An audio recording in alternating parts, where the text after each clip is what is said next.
Dr. Mausami Suryavanshi is a distinguished clinical scientist over 24 years of extensive experience in molecular diagnostics and translational research. As the head of molecular biology at Amrita Institute of Medical Sciences and Research Center, Faridabad, she has been instrumental in pioneering advancement in the field. Good afternoon, everybody. After a sumptuous lunch, you are here with me, and I thank you for that to listen to this presentation on comprehensive genomic profiling. I'm Dr. Moshmi, as already introduced, and I work at Amrita, this beautiful institute, which you can see, one of the biggest medical institutes in the country, around 2,600 beds, and which is placed at Amrita. So I'll be talking about comprehensive genomic profiling. So before I talk about the topic, I would like to narrate an incident. And this was long, long, long ago. And in genomics, long ago is actually not that long ago. So this is in 2027, and this is for some symposium. I was having a debate with a foundation one person who does, and as you all know, that foundation one does comprehensive genomic profiling, and they have been doing it. They were being the pioneers, and they have been doing it since many years. And that time, I myself was doing smaller MGS panels, and this was debate was for lung. And trust me, I beat him on that in lung you don't need a comprehensive genomic profiling in 2017. And today I am here advertising and promoting comprehensive genomic profiling. So you should never say never. Life changes, and your opinions and your thoughts also changes. So this has been a debate, but I think now it is not a debate. Comprehensive genomic profiling is the right essay, and it is the champion. So just to start with the topic, so what is comprehensive genomic profiling? Comprehensive genomic profiling is a one-stop solution. It is a single assay for all cancers. So what does it encompass? So it's a next generation sequencing test. It identifies the genomic alterations, clinically relevant cancer genes are included, and not only from diagnostic but therapeutic and prognostic point of view, all the genes are included in this. And that then it is not only done on the tissue but can also done on liquid. So it can be a liquid biopsy sample or a tissue biopsy sample on which this comprehensive genomic profiling is done. And then it includes the key established as well as emerging cancer biomarkers. So most of the time, these comprehensive genomic profiling tests are done on patients who are in stage 4 and probably have tried all lines of treatment, and they have exhausted those treatments, and they are looking for some more avenues or some treatment which can help them. So when if it is your only chance, then I think it makes more sense to give it your best, to try all the markers which are present and all the cancer types and which are emerging and which are still not approved in one test. Okay, and on top of it all, it also includes the clinical trials.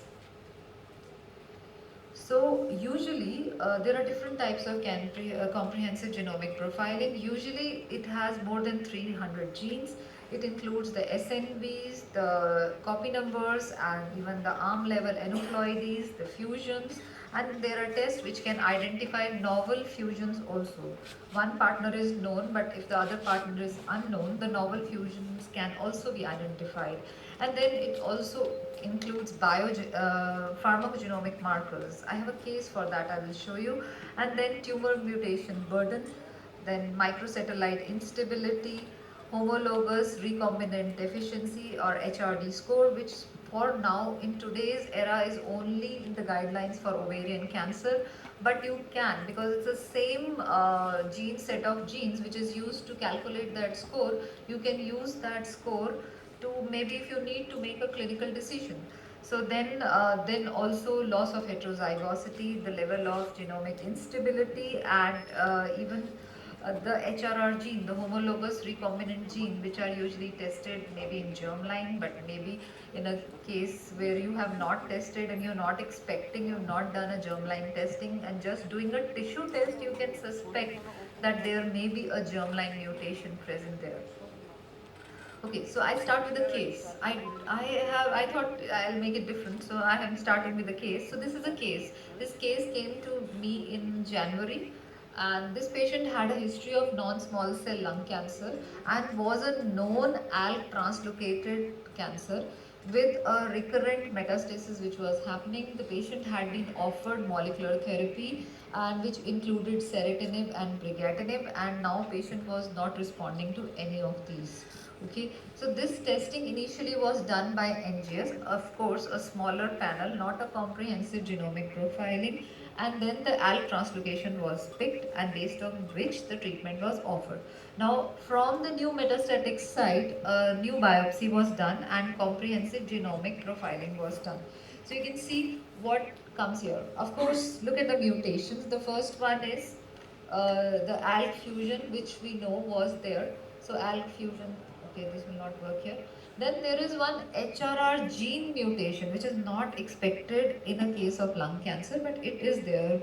So NBN gene mutation is there with a variant allele frequency of 58.1%, for which there is a drug available, but not for lung cancer, but in prostate cancer.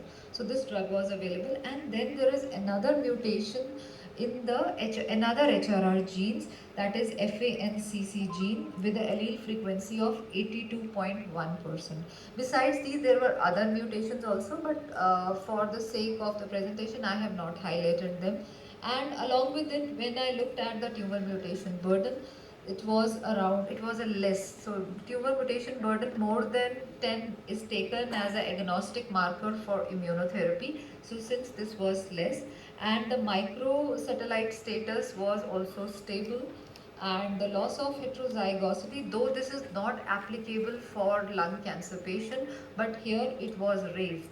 So there were mutations in the HRR genes and there was loss of heterozygosity, and based on that, in the tumor board, we along with the clinicians took a decision that this patient will be offered, of course, a ALK inhibitor, which will be next line to ceritinib or brigatinib. So probably we thought of lorlatinib, and along with that we will also offer a PARP inhibitor, which is for the HRR genes.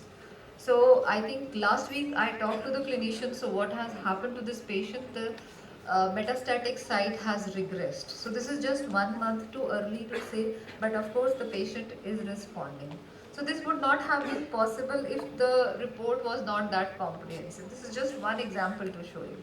So this is another case. So this is the case of prostate cancer. Here again the same thing was done, and what we found were AR amplification, which you can see. Actually I can't use the pointer on this screen, but you can see that there is AR amplification, which also fits in with that it's a prostate cancer tumor. Along with that, there is a AKT1 mutation, and then there is a HRR gene mutation for which we already have a drug, that is PALB2. So in this case, it was obvious that they can offer this patient HRR based PARP inhibitor therapy, but since the LOH score was also raised. A cutoff usually is around 16. So the LOH score was also raised. In this case, the clinicians were more, I think they were happy to make that decision, and they did not take much time to make a decision that okay, we can start with the PARP inhibitor therapy along with the anti-androgen therapy for AR amplification. So based on that, I don't have the results of this patient, but based on that, this decision was taken. This is basically more information and better decisions what are done. So the advantage of the CGP main is that it covers all pan-cancer biomarkers. There are certain biomarkers which have approval across all solid cancer tumor types, like the NKR1, 2, 3, and BRAF and RET, and besides that, tumor mutation burden. So there has been lots and lots of work done, and actually tumor mutation burden is the number of mutations which are present in the tumor per megabase, and ideally it is done on a whole exome or sequencing, but there are a lot of literature which has validated it on the comprehensive genomic profiling, and it has shown good correlation. So based on that, FDA has given a cutoff of 10 mutations per megabase as a cutoff to include, if it is more than 10, these patients can be offered immunotherapy. So that is one thing. And then microsatellite instability. So conventionally, microsatellite instability is tested by either IHC or by Sanger sequencing, where you are just looking at 5 loci. But if you have NGS, which is such a huge machine, you can use far more than 5 loci. Usually the comprehensive genomic profiling are taking 70, 80, maybe 100, 140 microsatellite loci to come to a conclusion that this patient is microsatellite stable or unstable. So basically, this is far more than what we are looking at in a conventional Sanger sequencing, what we see in NGS. So what does the literature say? So there is a lot of literature favoring the use of CGP, but I think one literature which has 10,000 patients, this is from MSKCC, which I feel is, this is across all tumors, mind it is not just lung tumors. So you can see the percentage of patients with actionable mutations in around 10,000 patients is 36.7%, and those who treat or deal with cancer understand what does this figure of 36.7% mean. I have highlighted this figure leaving behind 93 or 76% because these are figures in one particular cancer type. Especially in lung, the things may be quite different. So then this is a slide which is quite obvious. If you do a single gene testing, or maybe if you are testing first, say for example in lung for EGFR, then by PCR, then ALK, by IHC, you are depleting the tissue, and the tissue is not left for further testing eventually, because in lung always the tissue is very tiny and it is not. But if you do CGP, it's a one-stop solution. You can straight away use it for everything in one go. So that is the advantage, and additional information besides what I have told is the germline markers. Though a tissue CGP is not for germline, or a liquid CGP is not for telling you germline mutations, but they can definitely raise a suspicion of germline mutation, and further testing can be done, and which may not be a comprehensive hereditary germline testing. We can just test for that particular gene which is suspected by a Sanger sequencing, so that doesn't even add to the cost. Then of course the pharmacogenomic markers and the clinical trial. So this is again another case. This is the first case which I showed you. If you look at the third mutation which I showed you, FANCC gene with the variant allele frequency of 82.1%. So here if you find something with that frequency, you have a suspicion of germline. In fact, we made primers on Sanger sequencing for this patient for this particular mutation, and we found that patient had a germline mutation. So this was a case, patient having lung cancer with a germline mutation in homologous recombinant repair gene. And that's why the treatment with the lung cancer treatment and the HRR gene treatment was working in this patient. So this is another case. This is a case of breast cancer, and you can see along with the mutations which were discovered for the breast cancer, which is of course the PIK3CA, we already have drugs for them. There were certain pharmacogenomic markers which were detected, and DPYD mutations were detected, which has level 1 evidence of toxicity to capecitabine and fluorouracil. So knowing about these toxicity make the clinicians be better informed that okay, these are the drugs which have to be avoided, or the dose has to be lowered. So this is the information which you can get along with so many other things in a comprehensive genomic profiling. And of course clinical trials. In India, we are very limited with the clinical trials which we get, but still for the common ones, like say especially if there is a compassionate usage for a marker which has just been launched in India, there are many cases. I personally remember many patients who have got these treatment, but otherwise the global figure is around 11% of the patients get these benefit from clinical trial information that is coming through these comprehensive genomic profiling. Okay. Then coming to the liquid biopsy comprehensive genomic profiling. Before I talk about the liquid biopsy comprehensive genomic profiling, so just so that everybody is on the same plane, what is liquid biopsy? Liquid biopsy is a breakthrough discovery.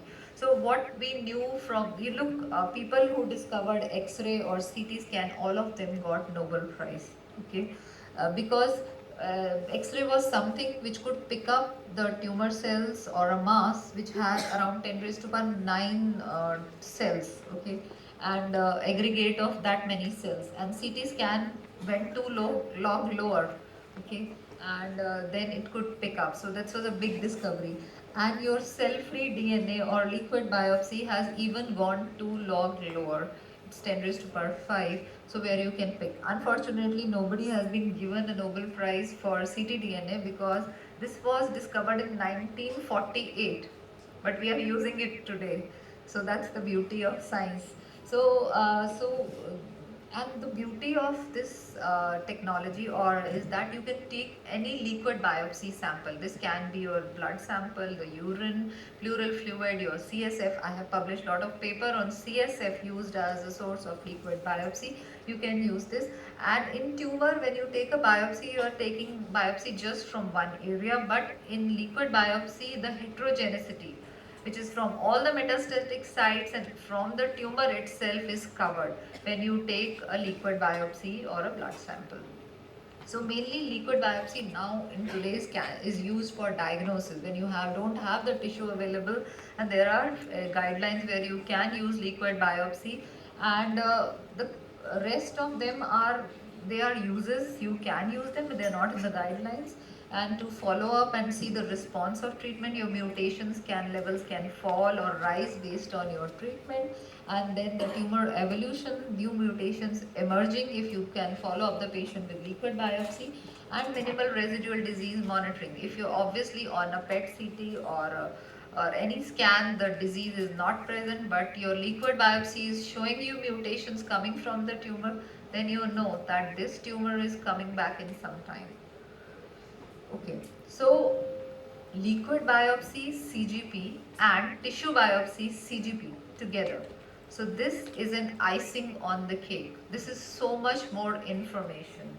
So just to see the figures, liquid biopsy is a complementary to tissue and more than 50% more clinically relevant mutations, especially in non-small cell lung cancer where this data has been seen.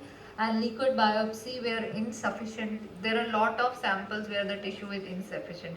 In fact, this is 20%, in my practice it may be around 30% that you don't have tissue where liquid biopsy can be used. And more, obviously with more information you have more clinical trials which can be used from this. So this is my publication, and this is on non-small cell lung cancer where I used tissue and liquid biopsy, and the synergy using tissue comprehensive profiling and liquid comprehensive profiling is the way to go, and the yield was far better when both of them were used together. There are a lot of publications from other international authors also telling that they have been able to pick up far more actionable mutations if you are using tissue and liquid biopsy together.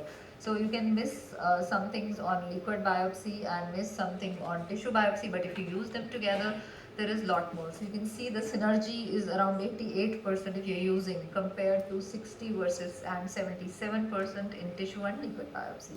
So this is another case. So my entire presentation is case based, and these are real cases, these are not made up cases.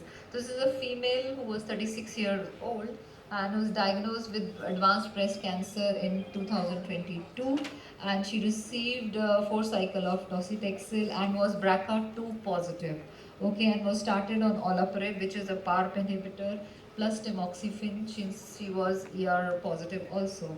And now there were new lesions in the axilla, and that icing on the cake, that is the comprehensive genomic profiling on tissue as well as liquid biopsy was sent. So what is seen? So on the tissue biopsy, there was a BRCA2 mutation. I told you this is a known case of BRCA2. So that mutation was there. There was a STK11 mutation. There was a TP53 mutation, and there was MYC amplification. The tumor mutation burden was low. So if we consider 10 as agnostic cutoff, 7 was low, and microsatellite status was stable. Okay, then what happened in the liquid biopsy? So in the liquid biopsy, again we found the same BRCA2 mutation, this is expected, and the TP53 mutation expected, MYC amplification expected. But there was another BRCA2 mutations, so that is a large deletion in exon, which is deletion from exon 4 to 10. So what has happened? The tumor mutation is again low, MSI is again stable. So what has happened in this biopsy? So when you get more information, you start thinking, so what has gone wrong? So I just looked up, so this case was discussed in our International Tumor Board, and this mutation, if I went there, so you can see this was an exon 4 deletion, which was a terminated deletion.